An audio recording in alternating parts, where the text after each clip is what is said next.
Part 2. Actions. Physical training, getting after it.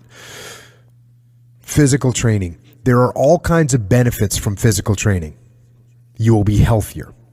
This is a fact. By working out, you will increase your endorphins, testosterone, growth hormones, cardiac volume, insulin sensitivity, and natural killer cells. Those changes will help prevent or treat the following health issues: high blood pressure, obesity, heart disease, type 2 diabetes, insomnia, and depression. Boom. Still not convinced? Working out will make you smarter. Yes, smarter. It improves blood flow to the brain. It boosts growth hormones that promote growth of new nerve cells.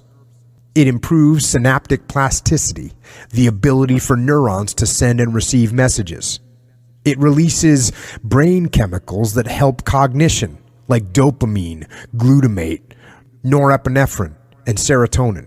It also boosts the production of brain-derived neurotropic factor, a protein that helps with mental processes.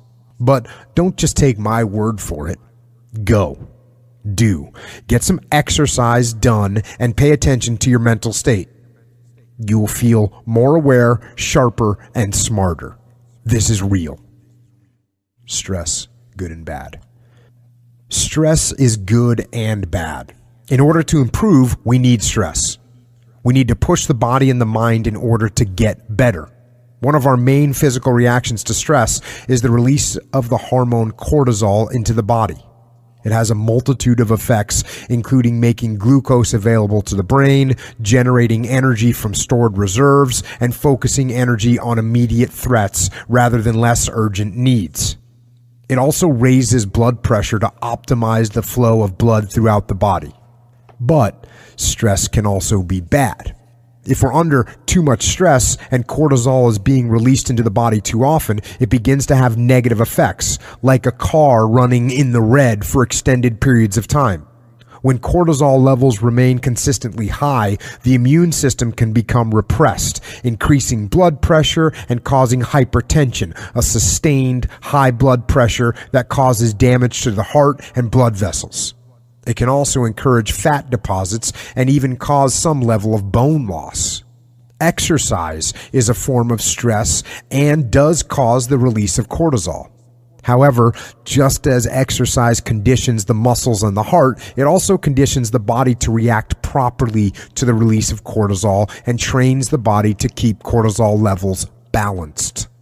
Excessive regular release of cortisol can also be a significant factor in overtraining. When we push the body too hard, excessive cortisol leads to fatigue and a drop in performance.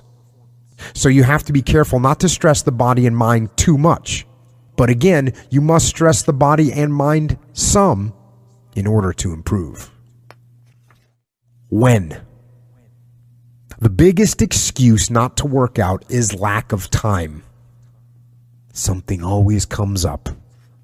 But there is one time of day that no one can take away from you: pre-dawn. The military has a term: stand to.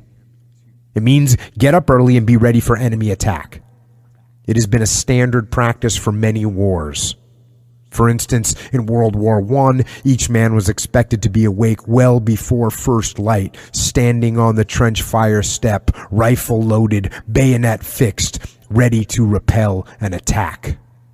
Further back in history, from Rogers' Rangers' standing orders, all hands shall be awake, alert, and ready for action before dawn. Dawn's when the French and Indians like to attack. So, get up before the sun. Be ready to attack. Yes, that means get up early. This will be hard at first, but it will become normal. And once you are accustomed to it, early rising is guaranteed to make your day better. So get after it.